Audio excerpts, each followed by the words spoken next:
first episode with mental health for self-care for caregivers. I'm so excited to get an opportunity to bring my first episode to the world by podcast, by way of podcast. And I thought because of mental health is a big focus now, I wanted to bring a professional to the mic. So I brought Miss April Taylor. Welcome, April. Thank you, Miss Sharon. I really appreciate you having me. I'm so delighted to be on your show this morning. Well, you know, you and I, we've been going at it for a long time. For people that don't know, I had a radio show called Caregivers Connection on the air for about 14 years, and every time I would pick up my phone and call for April to come out when I wanted to discuss mental health, you were always willing and available to come. And I just thought it was no other way to start this podcast but with you being present here with me. So I want to say thank you for coming. And another reason why I wanted to focus on mental health was because of the epidemic that's going on with mental health all across the country. You know, it's happening everywhere. Can you tell me a little something about that? Why do you think? I mean, the numbers are rising in small states, big states, large states, California, everywhere. Absolutely. So mental health has always been an issue. It's always been an issue in the community. It's kind of one of those under radar issues. But I think with the pandemic, it really has surfaced where everybody is noticing and we're paying more attention. And we're also giving it a little more credence and a little more credibility now. So there are a lot of factors that are happening that's making it a little more relevant than it has been in the past. The statistics, like you said, are higher. And it's always been kind of a high number, to be honest. But now we're talking about it a lot more. So there's more media coverage. There's more people aware of what's happening, and what's happening is happening more in our face now too. Right. Because it used to be kind of, like I said, under the radar, where we didn't really know. The counselors knew. We knew the numbers were still up, but everyday people didn't really know how the numbers are surfacing. You know, I've been knowing you for a long time. Yes. And it's always been about mental health for you. It might be about it just today for some of us thinking about it, but you have always been out there advocating for mental health. So why did this become a part of your life history? Tell us a little bit about your story. Well, thank you for asking. You know, my story actually kind of goes way back. I have a family history of mental health issues where I have family members who've had mental health issues. And I don't talk about that all the time because I kind of keep that, that's their personal business. However, my mom and my brother, who both dealt with it, have both passed. Wow. And so, and mental health was a big part of their struggle their whole lives. And so I was the caregiver most of the time. And then for myself personally, I had an episode where I was suicidal. Wow. And so I was saved. I was going to church, the same church that we go to, but I was saved, sanctified, and suicidal. And it was during a period when my son had gotten in trouble and went into state's custody. It's a long story, but the short of it is, after my son got taken away from me, it just really kind of wrecked my world. That would rock my world as well. It did. And so with that, I got some help, and when I got help, I was like, wow, this is amazing. There's help. There's a hospital. There's people who can help you. There's medicine. I just didn't even know how much help was available. And then also, when I actually was suicidal, I had a grand mal seizure.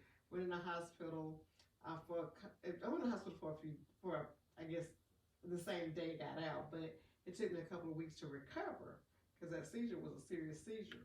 So once I recovered, I went back and got my treatment for mental health, and I was like, first of all, I felt better because once I had the seizure, I just felt better. But when I got the help and I started reading the books and doing all the work, it was just amazing that there was just so much available. So all this was before I became a counselor. So I just, thought if somebody can help me, then they can help other people. Like all this help was available that I didn't know about. So I, kind of wanted to help other people learn. In the meantime, I was also struggling with my marriage. Oh, wow. And so my marriage was off the chain because I was off the chain. I was disrespectful. I was just having a lot of issues. And so when I started to learn wonderful things about marriage and how I could, affect the way I behave, affect our whole marriage, I wanted to share that with women. So that's kind of why I opened Sound Living. So, because I wanted to share marriage issues with women. But then God reminded me, hey, you had that mental health thing. So you can help people with mental health too. And so it became that. And then the third reason was why my son was in custody. I didn't like the way the system treated his mama. Oh, wow. And so I wanted to come and advocate for other people who might have trouble with a similar system. So I really spent a lot of time helping people maneuver a system that I sometimes felt wasn't fair. And so I help people understand the rules, things that we take for granted, that we don't really understand. I try to help people understand and try to help people know how the system works. You know, if somebody tells you you need to take, in my case, it was like you need to take a parenting class. Well, why do you need to take a parenting class? My son was a bonehead. I don't need to take a parenting class. Right. Well, that was taken as non-compliance. And when I didn't take the parenting class, that's how he got taken away. Wow. But had I known, I just got to take a parenting class and I can keep my child. I would have taken 10 parenting classes. I know you would have. But I didn't know. We don't know. We don't know those little things. And so I spent my whole time in mental health. And so, you know, what I've been doing is helping the community understand those little things, helping parents understand what it means to be compliant, helping parents understand, you know, how we can approach children differently. I said my son was a bonehead. Well, the parenting class would have helped me learn how to deal with my son. Right. He's now 40. He's doing great. He's wonderful. Shout out to Brian. But he's doing fine. But I needed to learn how to adjust my parenting to him. And I didn't know that was a thing. You know, looking back and reading a lot up on mental health, I looked at the numbers. You know, they always say look at the numbers. And 1 out of every 5 people are suffering with some type of mental illness. And sometimes we want to overlook that, but we need to really check the history of our families, like you said, with your mother and your brother and yourself, and just actually studying and learning the resources, because we don't know the resources, especially in the African American community. And I think the first thing you said, you talked about 1 out of 5 in mental health. I think we have to define what that is, because mental health includes things like anxiety, it includes depression, but it also includes ADHD. Yes. And psychosis. So most of the time when we think mental health, we're just thinking of psychosis. We don't have that, so that's not us. Well, ADHD also counts in that number, which, you know, a lot of our children have. Anxiety counts in that number. Depression counts in that number. So mental health consists of all of that. And so we don't really think about that what the big picture is. So I try to help people understand what that looks like. I try to help people understand things like just different coping skills, just different ways we can deal with the mental health, but really what mental health is. And we really, because we don't know, we don't realize that at some point in our lives, 1 in 5. So it doesn't mean consistently every day 1 in 5, but at some point in our lives. Right. So it's on a contingency. It's on it's on a scale. So it's not like I don't have, my anxiety isn't high today, but when I had lost all my family members, my anxiety was out the roof. Right. And so it does vary from person to person, but it does vary in our lives individually. From some seasons are better than others. That's true. You know, I remember one Memorial Day, it just won't leave my mind. I was driving home. It was like about 1 o'clock in the morning, and this gentleman was on a motorcycle, and he flew by me. And I prayed right then. I said, Lord, I said, slow him down. You know, he's going too fast. I knew he was going too fast. And we turned on Jenkins Road. And he beat me because he passed me. And when I got to the turn on Jenkins Road, I saw smoke. And I said, I felt real bad because I didn't know if I prayed and the accident happened, because I said, slow him down. It was him. And he was over on one side of the road. His bike was on the other side of the road. And that has touched my life. And I promise that's been at least 25 years ago. Wow. But every time I go by that space, I remember that accident. Yes, ma'am. So I know how people feel that's going through things with mental illness, because it's never left my mind. Yes, ma'am. Yes, ma'am. And that's how it is. A lot of times things happen and then we get stuck in that moment or we get reminded of that moment or triggered by something. Something may trigger us to remind us of that incident that happened. So definitely that's kind of an example of, what can happen. And some people, you seem to have gone on with your life and able to manage, but some people get stuck right in that incident and then they can't move on from that. And so that's kind of what mental health is, or mental illness is where we get stuck and we can't move forward. Right. So I'm so glad there's people out there like you counseling people. Is it hard to get people into counseling to seek treatment, to know that they need treatment? So I think one of the reasons I do so many PSAs and I go out and I kind of do a lot of conversations about mental health. I think initially when I first got started in the industry, it was very hard for people to recognize. People were reluctant. There was a stigma behind it, and people were kind of more reluctant to get help. Now, over the years, and like you said, I've been kind of cutting edge. I was back there talking about it before anybody was talking about it. Right. So now people are much more willing to seek help. I think they've seen their friends get help. I think they've seen things get better with other people. And so people are more open and more willing to seek help than they were initially. Are people still reluctant? Sure, some people are. And I think what you're doing today with the podcast and what we do all the time, the education is what I think makes a difference. If we let people know that there is help available, if we let people know that healing is possible, that, I'm a believer. So I believe that Yes. God does all the healing. So when you say, I'm doing all this work, God has just been in the office doing the work. Like He's the one who does all the work. So, but when we let people know that that's possible, or that you can bring your faith into counseling, that you don't have to leave your faith at the door, you can be a believer and go seek help. So that, that we've helped reduce the stigma by letting people know that as well.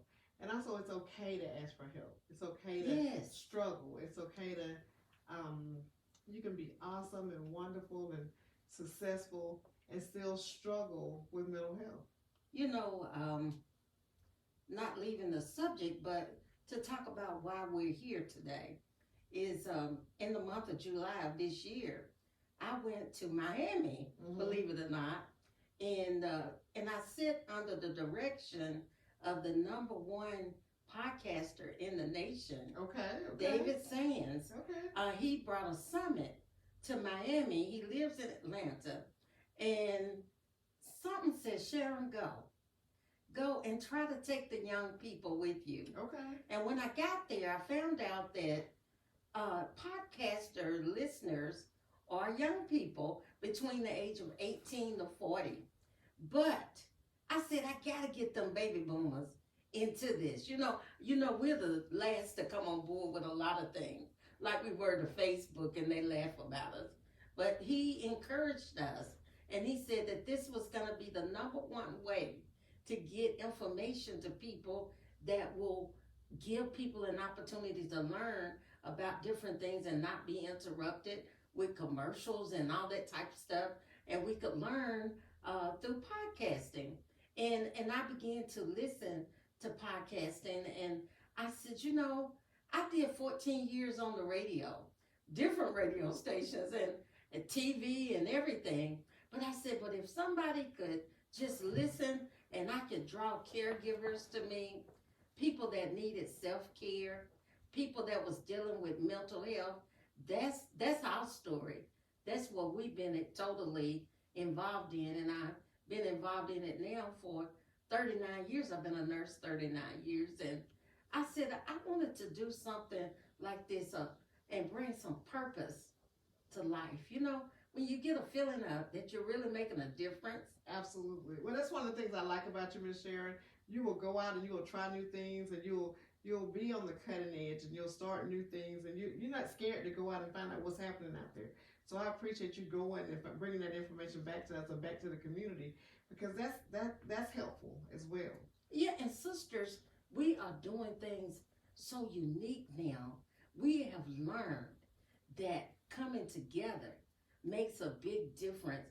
I mean, you and I, we decided to do a seminar on last year Right. for caregivers, Right. and our goal was to teach about estate planning and the importance of having your living wills and your power attorneys in order. Because a lot of time people don't think about that, or living trust or living will. We did all that together. Absolutely, and I love working with you.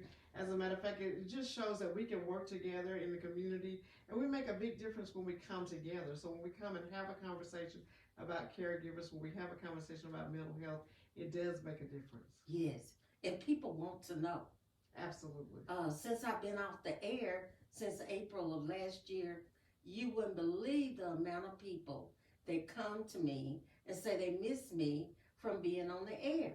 And I believe it's not so much of me, it's the information that was brought across the air. Because I know you would always be willing to talk about mental illness wherever you were. But I didn't know the reason why you were so engaged. And thanks for telling your story Yes, ma'am. and letting everybody know. And let me add another part of that to you. Kind of, this is a newer, more the way I've been geared lately. So in 2020, I lost my mom and 3 other family members. I know you know that. Right. And then in 2021, I lost my brother. 2022, I lost my mother-in-law. So have mercy. When I tell you grief share and just doing my own grief work, I had to go back and do my work again. Because when I had done my work, I mentioned I went to the hospital, I did my work, and I got better. I did some outpatient work, and it really helped me. So I wanted to help other people. Where grief share, it was the same thing for me.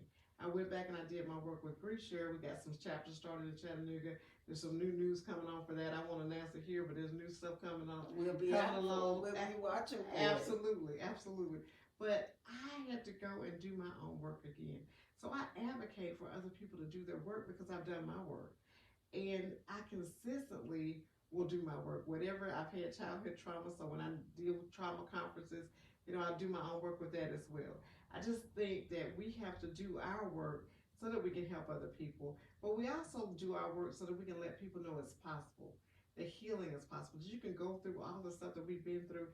And then I have to think about all the family members I told you I just lost. But my grandbabies lost those same family members. Yes. So we have to think about our children. We have to think about our grandchildren. We have to think about all of them needing help and needing care and programs for them to help them as well. So one of the reasons I like coming and having these conversations is to let people know what's available and what's out there. Yeah, the resources. Absolutely. I mean, just learning from you and bringing knowledge out about mental health has been so helpful, not just from me, but for the whole city that you and I live in, because you have been out there.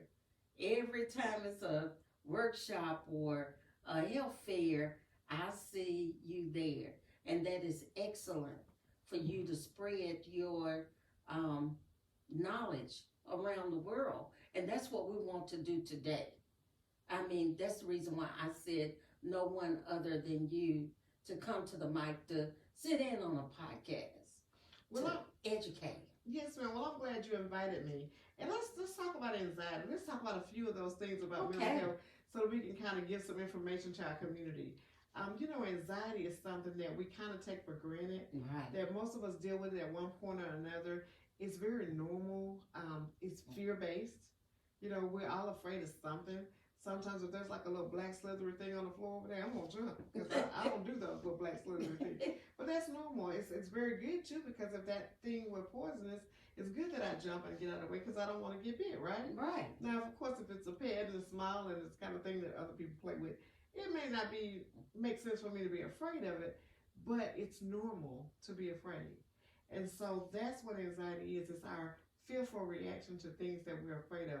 Sometimes they're things that are that make sense for us to be afraid of, and sometimes they're extreme things. Like if it was a little tiny spider that you couldn't even see, some people will break a hole in your wall to get away from that spider. Now that wouldn't make sense to break a hole in the wall if I can't even see the spider. Right. So sometimes it's disproportionate.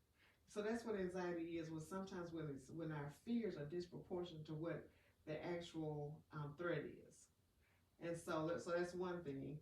Also, we watch a lot of news. We watch a lot of There's just a lot of information coming in. There's a lot of social media. There's a lot of negative information coming in. We can be overwhelmed by all that negative information. Worry is also a sign of anxiety. That we worry about things that are gonna happen, that may happen, that could happen, and we find out that 90% of what we worry about never happened. Never. 90%. Isn't that amazing? It is absolutely amazing. That You know, worried yourself to death, and then you come up with, hey, it's all right. It's okay. Yeah. And so I try to teach people that. I try to teach people that 90% of what we worry about doesn't happen. And they're like, oh, okay. Or most of this information, like when you find out that like if you've ever had a panic attack, the thing we worry about most when it comes to a panic attack is having another panic attack. When I read that, Miss Sharon, it was like, no, that's just dumb, Miss April. You're worried about having another panic attack? You can say that one. And I just stopped being worried about having another one. Well, what about depression? Now, depression is another situation. It's kind of on the other spectrum from anxiety. Depression is when we are sad, we feel helpless and hopeless, we feel like we can't.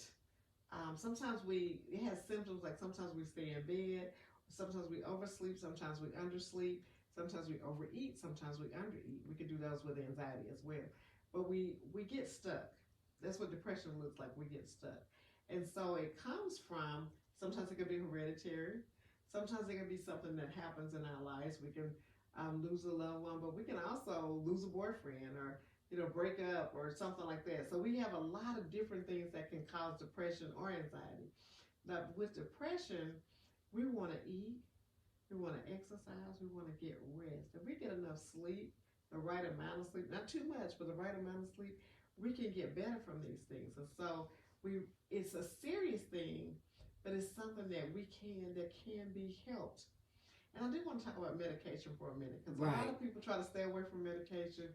And this is what I have to say about medication. Some people are sensitive to medication. I'm one of those people. I'm sensitive to medication. So when I came into this industry, I wasn't pro-meds at all, because I had an episode when I had the seizure. It was a result of medication. So I was anti-medication, okay? I was on the other spectrum. But as I started to work in the field, and as I started to read the charts, and I would read charts this thick with clients, and I would see the information, and I would present the cases, and then I would meet the kids, and I would tell the doctors, well, that kid doesn't look like what I read in this chart. And the doctor would say, no, that's medicated. And I started paying attention. I started paying attention to what a difference medication could make. And so, of course, you have to have good providers and good doctors and that's why doctors and counselors work very well together. If you're on any kind of medication, you need a counselor, because a counselor can help you make sure that the medication isn't hurting you.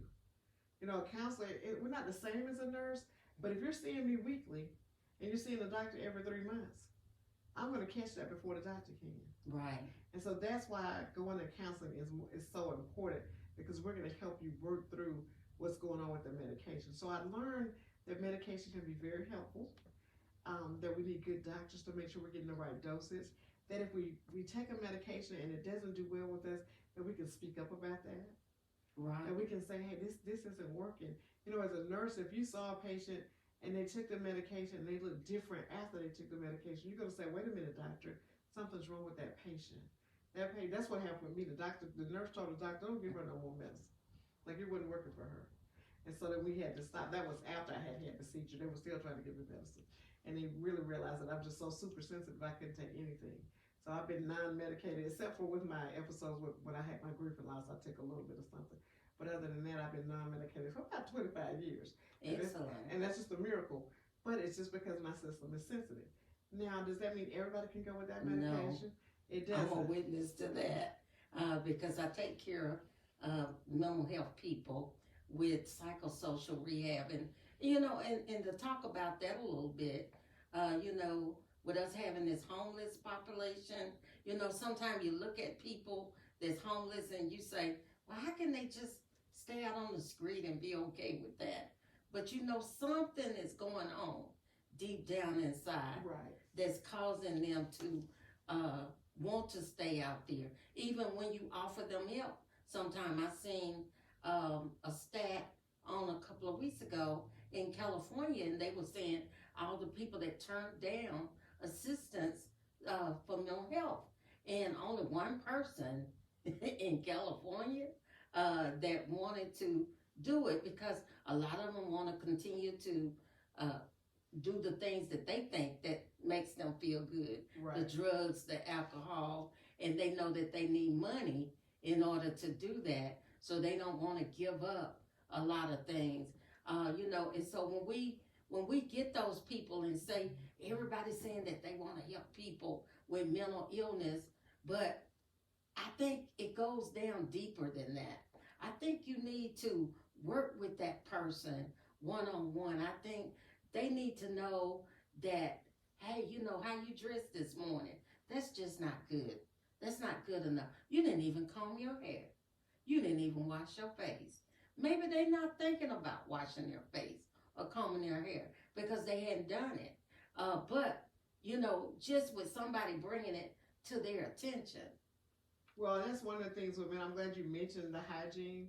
One of the things that we can tell from a mental health professional, and I usually use this with my clients, if you come into my office, for instance, and you haven't had a shower, or you haven't washed your hair, or you have on pajamas, the first thing I'm gonna think as a mental health professional is what's going on.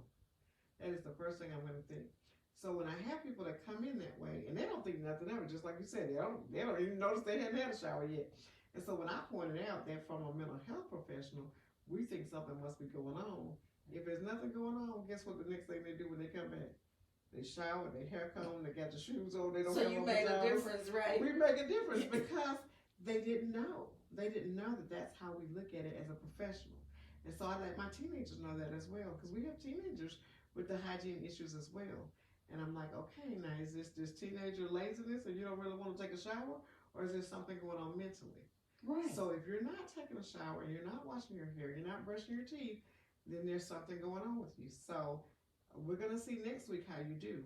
Next week, they come in and they all cleaned up, and that's because they don't want to be perceived as having something going on mentally. However, it also distinguishes, because if something's really mental, they're not gonna be able to pull it together that quickly. Right. So that it does help us to see what's going on. And so I love that you talked about the homeless population. I want to give you some hope. Okay. This is cool. Your psychosocial rehab is so exciting. Can I tell you why? Why? From a clinical standpoint? Yes, ma'am. Okay, so this is the deal. So what you're going to be doing with your population, with your mental health population, with your homeless population, whoever you get to serve, is you're going to be helping them have fun and find hope. You're going to help them paint. They're going to dance. They're going to enjoy themselves. They're going to do fun stuff. Guess what? That's therapeutic. Therapeutic. All of that stuff helps us heal. And so I just couldn't wait to come and share that with you. Oh, It's wow. kind of some of the work that we do. We learn that with grief it works, with trauma it works, with autism. People think, well, what are we going to do with the kids with autism? You're going to do the same thing you do with the other kids. That's You're right. just going to do it a little more basic, and you're going to take a little more time. But they respond the same way to the behavior plan, even better sometimes, because autistic kids, they're pretty They're pretty smart. rigid. They're pretty smart. They're pretty rigid, so they know, okay, if I do this, I'm gonna get a sucker. Yeah. So they're gonna do what they're supposed to do to get that sucker.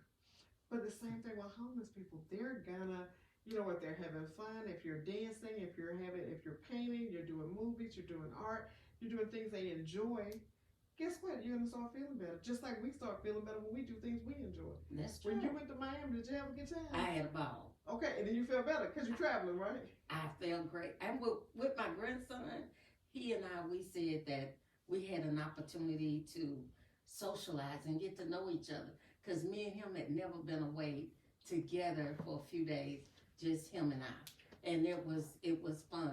The grandmama with the grandson, and he, was just And you enjoyed amazing. it. Yes. But before we go off the air, I want to talk to you about.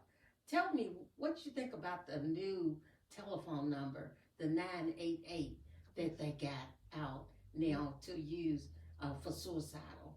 It is my favorite thing. So you can dial 988 for text, call, or chat. That one number will do all three, which I think is fantastic. As mental health providers, we know it's been coming for a while. So once it got here, we were just very excited because the other number was like an 800 number that I still can't remember. But it's just 988. 988. Text, call, or chat. Either way, 24/7, however you want to communicate, all over the country. All over the country. Just that one number, 988. I love it. I think it's wonderful and it's effective. It has actually increased the number of calls that it's increased. It's actually working. So I'm excited about that as well. And while we're on the subject of suicide, if I may, for just a minute, Shit. that's one of the things with our community that we really need to talk about. I think we can make a difference with suicide. Don't be afraid to ask somebody if they're thinking about suicide or thinking about hurting themselves, because some people used to think that if we ask them about it, it's going to make them more likely to do it. No, they were going to do it anyway. Right. So let's go ahead and have the conversation. But take your person to the counselor. Take your person, make the appointment with them. Go with them. Take them to the emergency room. In Chattanooga, that's the protocol. Find out in your community what the protocol is. But in Chattanooga, we go to the emergency room with them. That's the first line of defense. Get them help. Call that 988. Dial that number with them. Right. Do whatever you can to help them, but be there for them. Listen to one another. That's something that's really been taken away. We just not listen to each other anymore. So we see somebody hurting, we see somebody talking or complaining. Listen to that complaint, because you might be the only person that listens to them. You might be the only person that took the time to hear what they had to say. So we need to slow down and be there for one another. Because it's so easy to say when somebody dies by suicide that they've died, and we're all sad. But what if we can help while they're still alive? Let's Yes. make a difference now. Well, April, this has been a fantastic podcast. Number one first podcast, first episode. And it was a blessing. You and I could go on and on and on. But we hope that we were able to help someone today talking about mental illness, talking about it from the heart. Professionals like yourself, giving it and breaking it down to us. Today, I just want to say thank you. And do you have some last words you would like to say before we close this podcast down? Yes, ma'am. I want to thank you for all you do, and I want to just say there is hope available. There's help and hope available. So if you know somebody that's hurting, reach out, get some help. Just feel free to call, dial that 988 number, get some help. Just know that help is available. So that's my message to everybody. I just want people to know that you don't have to suffer alone. Well, thank you so much, April. And I want to tell my audience out there what I always told you. I'm going to take it on. Let us take care of those who once took care of you. See you next week at 8 a.m. for the second episode of Mental Health for Self-Care for Caregivers.